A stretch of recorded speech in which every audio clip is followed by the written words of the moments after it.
এই গ্রামের নাম রূপনগর। এখানে পাহাড় নদী সবই আছে। এই নদীটা এখানে দিনের বেলায় মানুষ মাছ ধরে, গোসল করে, তার পাশ দিয়ে হেঁটেও যায়। কিন্তু রাতের বেলা কেউ এখানে আসে না, কারণ শোনা যায় রাতের বেলা এখানে পেতনি ঘুরে, যার ভয়ে এদিকে কেউ আসে না।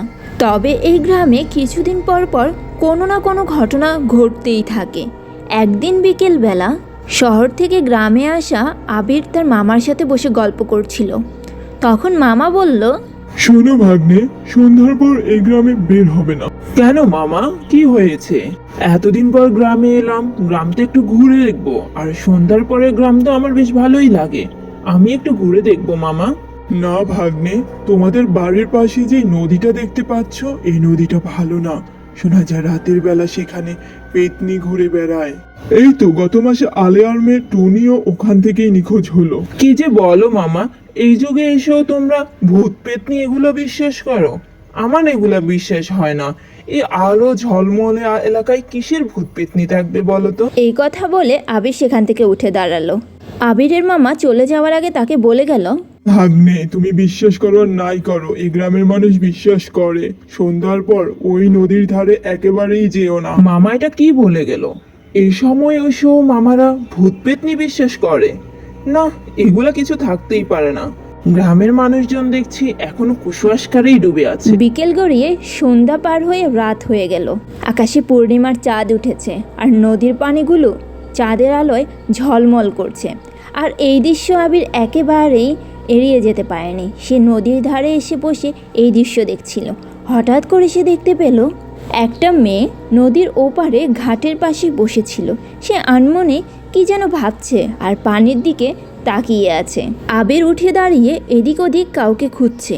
এত রাতে একটা মেয়ে এখানে বসে বসে কি করছে? আবির তাকে ডাকলো। এই মেয়ে, কে তুমি? তুমি এত রাতে এখানে নদীর পাড়ে কি করছো? তোমার কি পানি লাগবে? তুমি কি পানির জন্য এসেছো? তুমি এত রাতে কেন এসেছো? সকালেও তো নিয়ে যেতে পারতে। তোমার সাথে কি কেউ এসেছে? কই, এদিক ওদিক তো কাউকে দেখতে পাচ্ছি না। তুমি কি তবে একা এসেছো? কেন এসেছো এত রাতে একা? একা থেকো না এখানে, তুমি বাসায় ফিরে যাও। আমি তোমার কাছে এসেছি, আমি তোমার সাথে কথা বলতে এসেছি। তুমি কি আমার বন্ধু হবে? আবির মেয়েটার কোনো কথাই যেন বুঝে উঠতে পারছে না। সে পিছন দিকে তাকালো কাউকে যদি দেখতে পায়। হঠাৎ সে দেখতে পেল মেয়েটা পানির উপর দিয়ে হেঁটে হেঁটে আসছে। এটা দেখে তার ভয় আরও বেড়ে গেল। মুহূর্তের মধ্যে মেয়েটা লাল রং ধারণ করলো। মেয়েটার পুরো শরীর লাল হয়ে গেল। এটা দেখে আবির আর নিজেকে স্থির রাখতে পারছিল না। সে বুঝেই গিয়েছিল এটা কোনো সাধারণ মেয়ে নয়, এটা সেই পেতনি। তখনই সে সেখান থেকে পালাতে চাচ্ছিল, দৌড়াচ্ছিল, কিন্তু মেয়েটা তাকে পিছন থেকে বলল, এই ছেলে, যেও না। তুমি কোথায় যাচ্ছ? তুমি যেও না আমাকে রেখে। তুমি আমার সাথে চলো, না হয় আমাকে নিয়ে যাও। তুমি আমাকে রেখে যেতে পারো না। আবির সেখান থেকে এসেই ঘুমিয়ে পড়ে। সে ঘরের কাউকে কিছুই জানায়নি। ঘুমের মধ্যে আবির স্বপ্নে দেখে সেই পেতনিটা তার রুমে এসেছে, হাঁটা চলা করছে আর তাকে বলছে, চলো আমার সাথে, চলো, তোমায় আমি নিয়ে যাবই।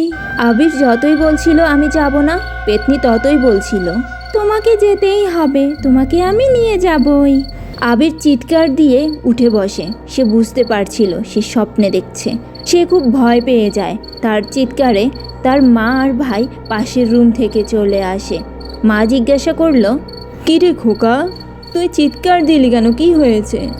মা, আমি আজকে সন্ধ্যায় ওই নদীর পাড়ে গিয়েছিলাম। এত সুন্দর চাঁদ ছিল, নদীর পানি ঝলমল করছিল। আমি লোভ সামলাতে পারিনি, আমি বসে সেটা উপভোগ করছিলাম।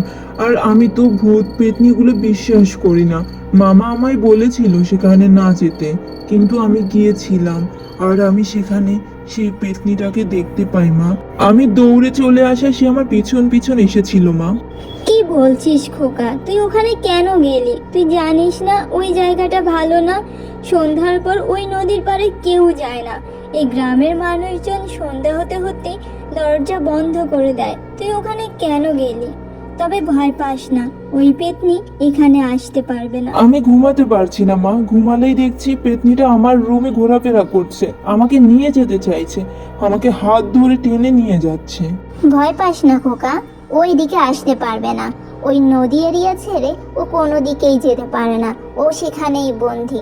তবে সাবধানে থাকবি, তুই আর ওখানে যাবি না।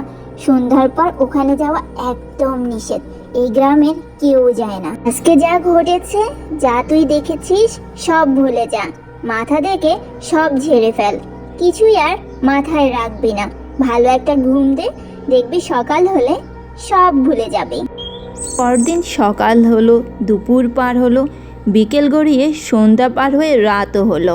পেতনি আবারও এলো।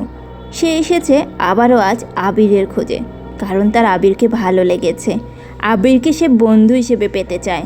তাই সে বলছে, কোথায় চলে গেলে তুমি? গতকাল এসেছিলে, আজ কেন আসনি? তুমি কেন পালিয়ে গেলে?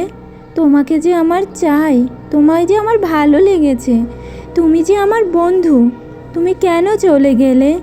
আমি চলে যাচ্ছি, আমি জানি তুমি আসবে, আমি তোমার অপেক্ষায় থাকবো, তুমি এসো।